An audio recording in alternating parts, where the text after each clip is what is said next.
What is the difference? Net versus gross profit in film deals. Imagine you're watching a movie and wondering how the money flows back to the people involved. Understanding how profits are split can be tricky, but it's essential in the film industry. Today, let's break down the difference between net and gross profit in film deals so you know what to look for when signing contracts or investing. Gross profit participation means a person or company gets a percentage of the total money the film makes before any expenses are taken out. Think of it like getting a slice of the entire pie right from the start. This is often called first dollar gross because the participant starts earning from the very first dollar earned by the film. Usually, only minimal deductions are made, like taxes or certain fees, so the gross deal is more straightforward and more favorable to the recipient. It means they get paid from the top line of revenue, reducing their risk of earning nothing if expenses are high. On the other hand, net profit participation involves getting a percentage of what's left after all expenses are deducted. These expenses include production costs, marketing, distribution fees, and overhead costs. The tricky part is that what counts as an allowable expense can vary widely, and Hollywood accounting practices often make net profits look smaller than they really are. Sometimes, a film can be very successful at the box office, but due to extensive deductions, the net profit might be tiny or even zero.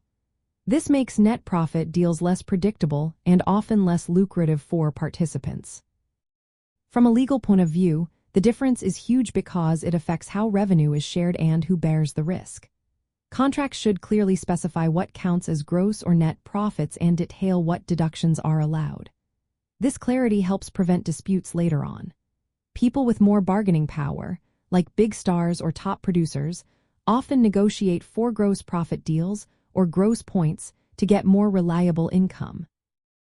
Less established talent, like writers or new directors, usually accept net profit participation, which can be riskier because of the opaque nature of net profit calculations. Practically speaking, having a clear contract that defines how profits are calculated and includes audit rights is vital. Studios often use complex accounting methods to allocate overhead and costs, which can reduce net profits significantly. This is why many participants prefer gross deals.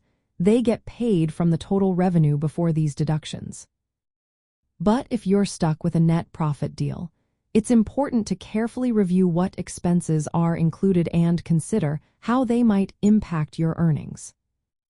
Legal disputes can happen if the definitions of net profits are unclear or if there's suspicion of creative accounting.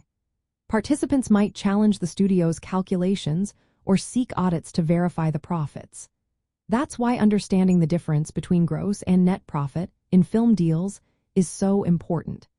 It directly influences how much money you can expect to receive and how risks are shared among everyone involved. In summary, gross profit deals pay from the total revenue before most expenses, making them more predictable and secure. Net profit deals pay from what's left after expenses, which can be heavily reduced by accounting practices. Knowing these differences helps you make smarter decisions when structuring film deals and navigating entertainment law.